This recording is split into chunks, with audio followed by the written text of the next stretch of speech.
Yo, what's up, YouTube? This Jay reacts back with another reaction. And I know this was a couple days ago, a few days ago, old girl Tina Torres came out talking shit, back at Fat Joe and his bullshit and trying to talk about where hip hop was created. So I don't know if y'all seen that live with Lord Jamar and the One B.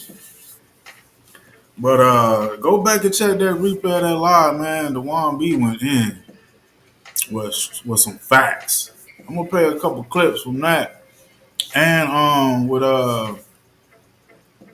excuse me, with Tariq Nasheed and his response to what she was saying. So let's just get into this real quick. I'm gonna play a little part of what she's saying, and then get to what the One B and Lord Jamar and Tariq Nasheed was saying.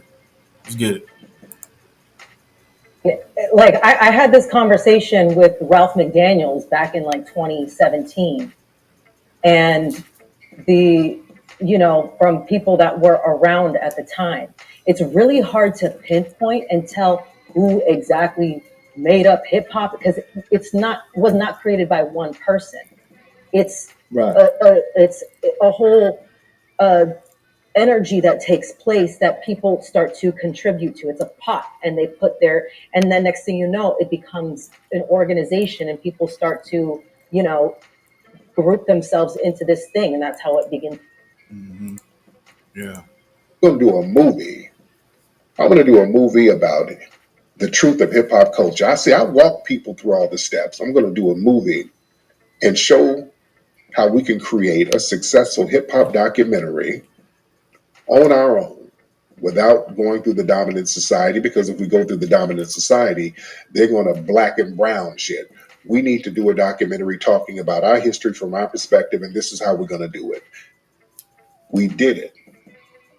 Became hugely successful, so successful that it started to be sabotaged. Do y'all know Microphone Check? That shit was about to get Oscar nominated. We had a big wave for the movie Microphone Check, and people are still talking about Microphone Check, by the way, too. And people are still talking about it. But boy, we had that this past summer. Boy, that momentum was crazy. Y'all remember?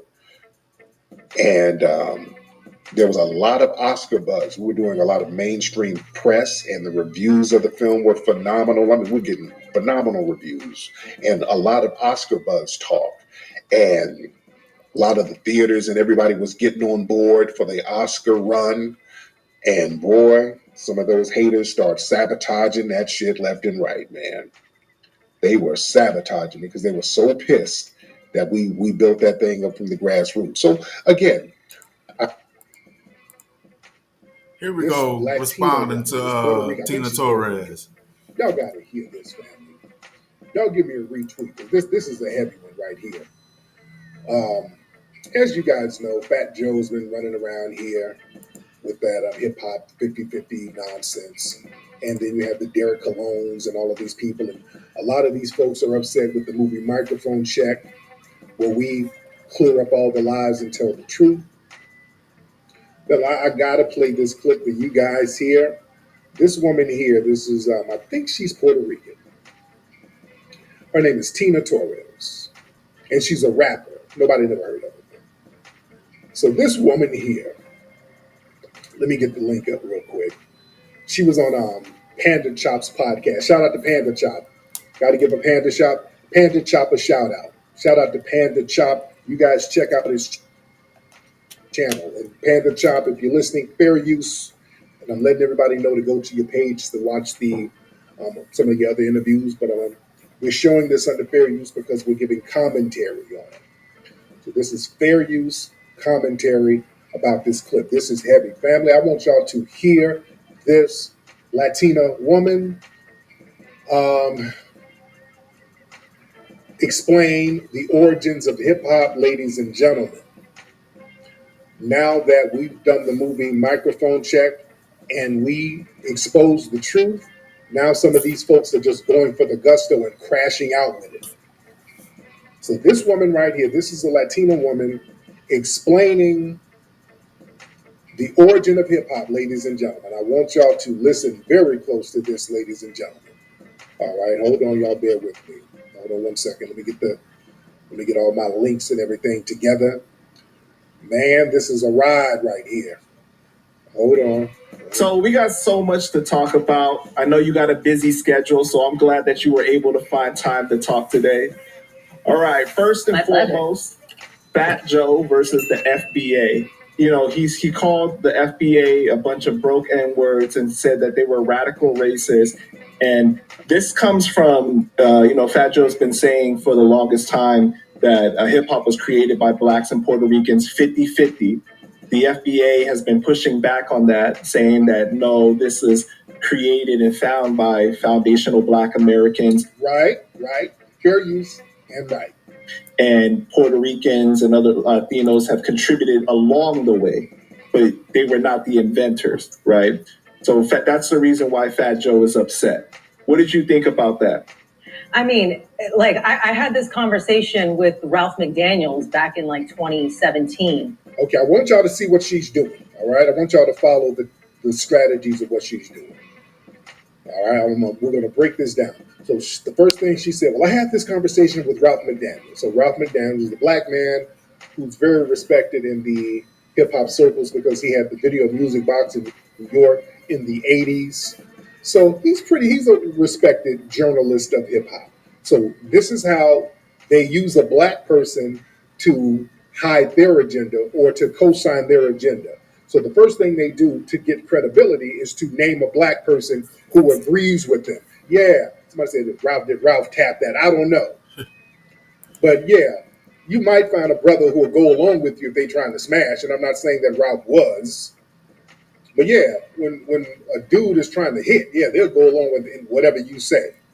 But just keep that part out. Before we go any deeper than that, I want y'all to hear what Lord Jamar and specifically what the one B, what he had to say. You know what I'm saying about the origins of hip hop. So take that shit. But here y'all go. Well, we were there, so I feel like, listen, here's the thing you got to understand. Proximity doesn't always mean a two-way influence. Just because two different cultures are around each other doesn't mean that they're swapping in some sort of equal fashion. The people in Brooklyn that have lived on Eastern Parkway around these Hasidic Jews for I don't know how long. You don't see a community of black Hasidic Jews on Eastern Parkway just because they're around them. Nobody's going to temple. Nobody's learning Hebrew or Jewish, whatever they call that language. The same way, man, black people in New York do not know how to speak Spanish like that. Although we've lived around a bunch of Spanish people. Why not? Why don't we all speak fluent Spanish if your culture is so influential? But all y'all Spanish people want to say nigga. All y'all Spanish people know all the hip hop slang and, whatever we saying at the time, that's some fly shit, y'all saying it too. Why? Because the influence is really going one way, sir. Ma'am. Like, I'm sorry. I knew that was coming after that. Hurts you. But y'all didn't influence nothing. Foundational black Americans influenced everything.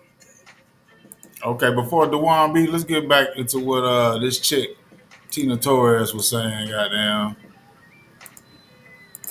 She tried to name drop Ralph McDaniels as her cover, and that's supposed to give her credibility. Conversation with Ralph McDaniels back in like 2017. And from people that were around at the time, it's really hard to pinpoint and tell who exactly made up hip hop. No, it's not. It's not hard at all. Foundational black Americans made it up. It ain't hard. It's not hard. We did a movie about it. It wasn't hard at all.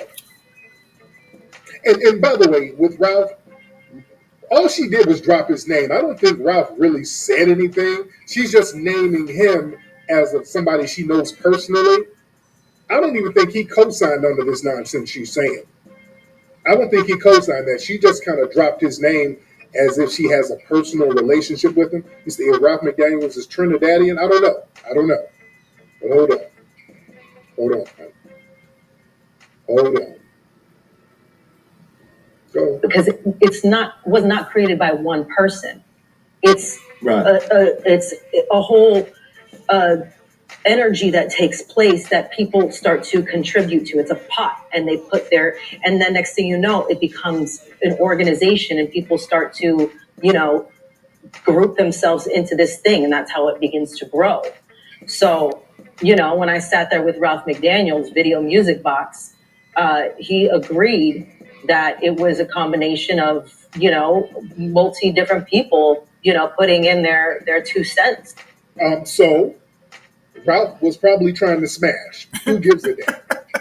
He was like, when they were doing what they was doing in the Bronx, Joe Bataan was taking kids into the studio in Spanish Harlem and having them rap on top of Latin soul. And this chick just straight lying, bro. Joe Bataan is a dude who made a novelty record around 1980 called Rappo Clappo. It was a nothing burger.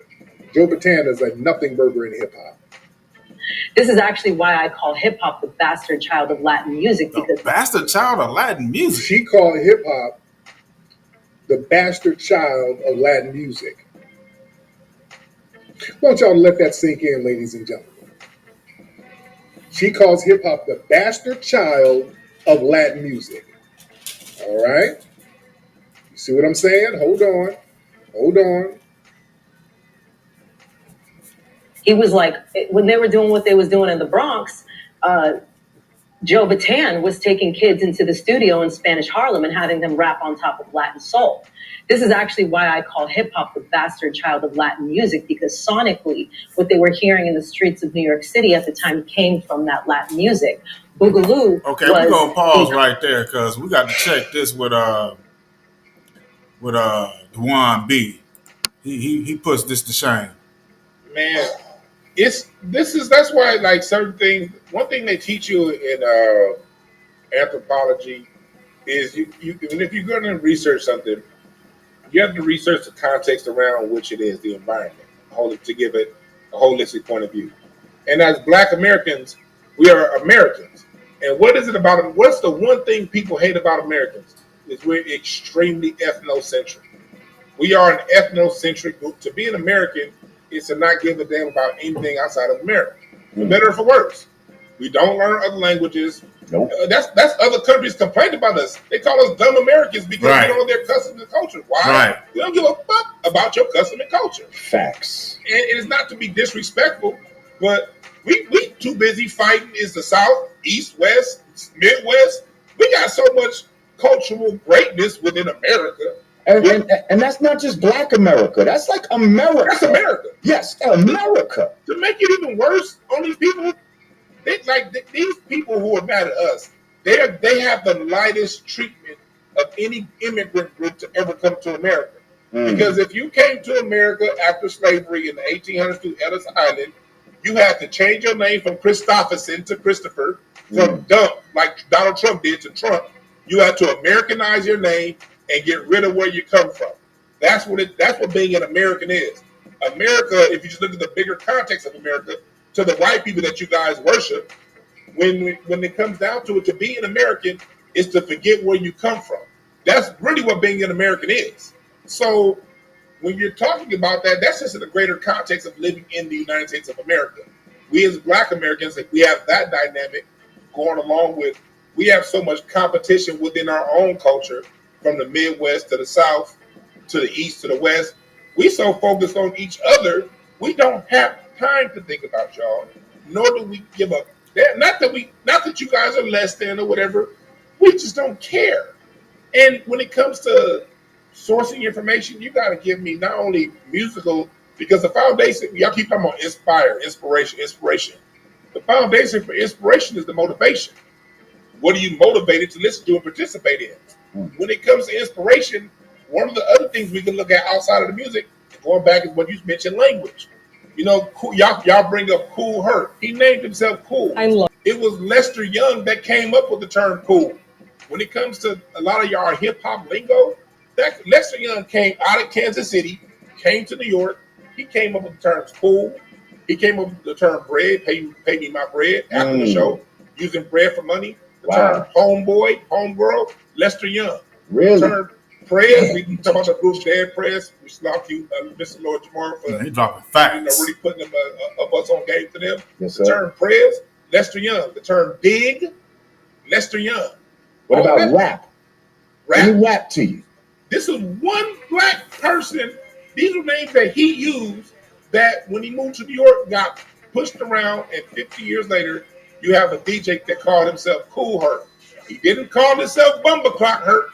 He called himself Cool Herc, a black American name. That's what I say about Pete Rock, who be getting on my fucking nerves lately, talking this bullshit. I'm like, why are you Pete Rock? Why don't you be Petey Ranks? Petey Rankin should be your name.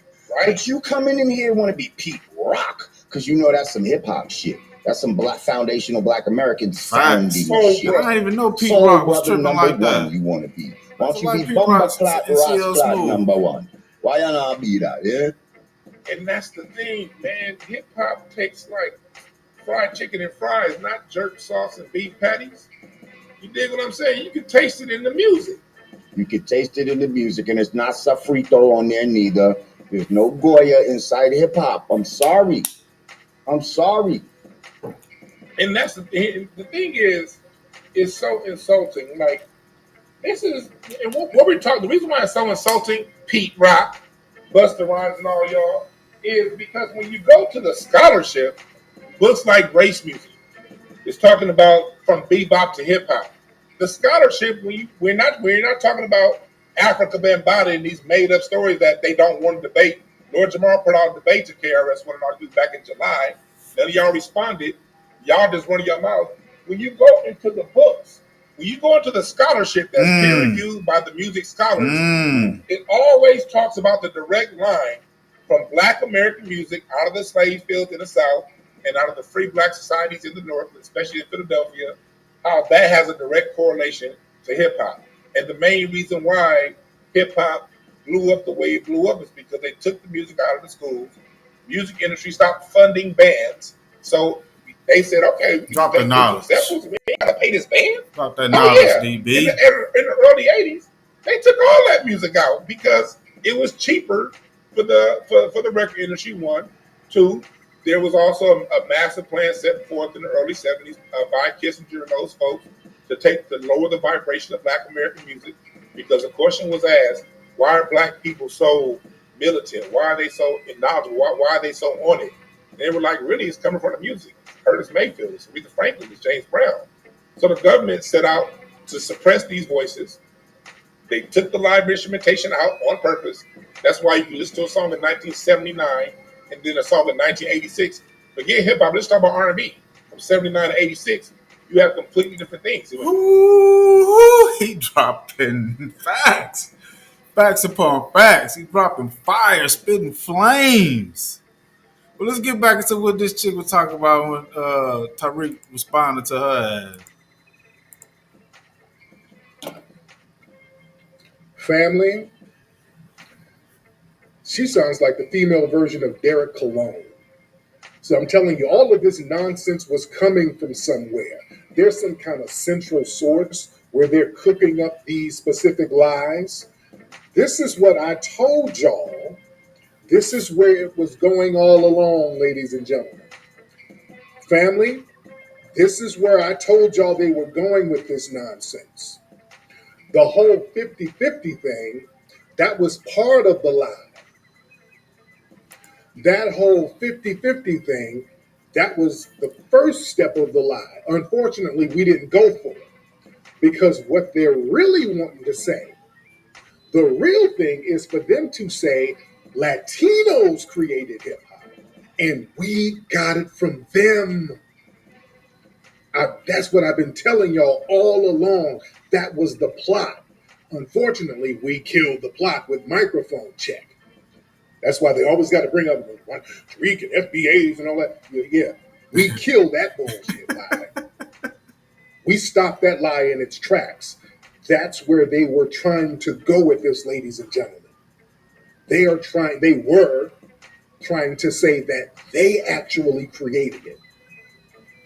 And we got it from them. That's what I've been saying all along. You play the rest, man. Let me play the rest. Boy, they start making up this alternate damn history. Hold on. Hold on. Because sonically, what they were hearing in the streets of New York City at the time came from that Latin music. Boogaloo was the combination, the fusion of R&B and soul and Latin rhythms coming together. And this is where I believe hip hop stemmed from. The problem with Boogaloo is that genre was pretty much deaded because the guys at Fania, when all these boogaloo bands, these young kids were starting to take gigs, they would take gigs for cheaper than the other salsa bands. So they started to kind of screw up the market. The guys at Fania got jealous, started blacklisting the bands, and the genre just kind of died out. And then from there, that was the late 60s, right? Then from there, and it had lived its time during the 70s. Then from there, hip hop literally is the rising of the ashes from that. Wow. Okay. Man, this woman is trying to say that hip hop came from some of this Latin soul that didn't really pop off. So it rose from the ashes of that. That's horse crap. That's a bunch of horse crap. Hold on. Let's get back to what Dewan B was about to break down. All electronic. That was to save budget, and that was also to lower the vibration of the sound. Because when you have a drummer that's playing with a feeling, that's that heartbeat that you feel. When you have a bass player, we have humans playing instrument, it transmits and it communicates a spirit and a level of connection that if we kept going, we'd still be on a whole nother level. So when we're talking about the whole sampling thing, when we're talking about this, the use of the 808, all of that was brought in the same way these fillers were brought into McDonald's food to take away the nutrition of the music, to just give you sounds and take away your connections and take away really the openness of the song. And when it comes to that, like the whole thing about them doing this on purpose, this is how I drew that conclusion. So I like to always tell how I draw conclusions. I drew this conclusion because I saw an old Dick Gregory interview about 10 years ago, Lord Jamar. And Dick Gregory talked about going through, he had this white paper where they were talking about taking the live instrumentation out and really lowering the vibration of the sound. I heard Dick Gregory talk about that. So I asked my father-in-law if that was true, if he heard of that. And he said, yeah. He was actually on a recording session at Motown in the early 80s with a particular big-name artist. And Dick Gregory came down to Motown with these papers saying they messing y'all music up. You've heard it through the Harvard report. But there was a whole other part of the Harvard report. And he actually saw the paper. And he talked about, yeah, like in the 80s, we were told, okay, you can't use live bands anymore. We were told that if you do use a live band, you're never going to record a sound again. That we were forced into this plastic, authentic sound, and we were basically experimenting. That was something that was driven to us, that was given to us because, they own all the record labels, they own all the distribution. So the only way you're going to release this album is with this cheaper form of making music. And that was all done to take away our unity. That's why you don't have songs like Family Reunion anymore. That's why you don't have live bands anymore, because a live band speaks to your soul, background singers speak to your spirit. The live instrumentation is the 4 elements of life: earth, air, water, and fire. Drums and the bass are earth. The air is the horns, the woodwinds. The water is the keyboards. The fire is that guitar, and the singer encapsulate all 4 elements through their voice. And when you disconnect and you make these ingredients plastic, you no longer have a trumpet player. You got a trumpet part on the keyboard. You no longer have a string arrangement. My father-in-law, when he did All Night Long by Lionel Richie, he had pulled in well over 100 musicians at some point to get the sound right. You talking about? But yo, I'm gonna get back to Tyreek gonna finish on this. But y'all check out Lord Jamar and Dewan B on that live they did. I mean, he even go in more depth about the history, you know what I'm saying, or where the music actually originated from. He speaks about those different cultures having their particular instruments where they dropped their instruments and picked ours up and started playing with them. So y'all check that out. We're gonna get back into this real quick.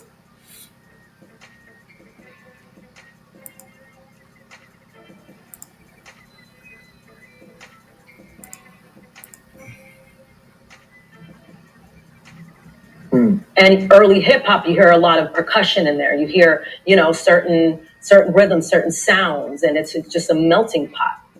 Because what people are saying is like these elements existed prior to, how they say that hip hop was created in 1973. Like that's really more of like the unification of the elements, right? Like people are saying that this, all these elements had existed previously, breakdancing, graffiti, but it wasn't until that time that they really called we're talking we're talking for hundreds, maybe thousands of years. Oh boy. Oh boy. Family, this is why microphone check was so needed. Okay. That first lie about hip hop came from Latin rhythms, horse crap. Our brother Dwan B debunked that. There you go. Truth Saviors. Damn, I didn't even know he was. Microphone check debunked that. I mean, we debunked this nonsense. Went in. Where my New Yorkers? I think that was before he did this live with Lord Jamar. And he went in even more on that live. Was trying to say, y'all weren't listening to James Brown, Motown, Sly and the Family Stone, all of these funk bands that we had going on, the Marvin Gayes, the Joe Tex. No, y'all were listening to Find Your All-Stars or some bullshit. That's where you got it from. Y'all weren't listening to Isaac Hayes. We had all of this funk going on, but no, it's some obscure Latin bands that y'all were listening to up there. All right? So with that, I just want to get my little reaction to all that, because that live with Lord Jamar and Dwan B, man, Dwan B was dropping mad history, mad factual history about the origins of, basically black music, period. So y'all check that live out. Yo, this is Jay Reacts. Another reaction, Tariq Nasheed, Lord Jamar, and Dwan B.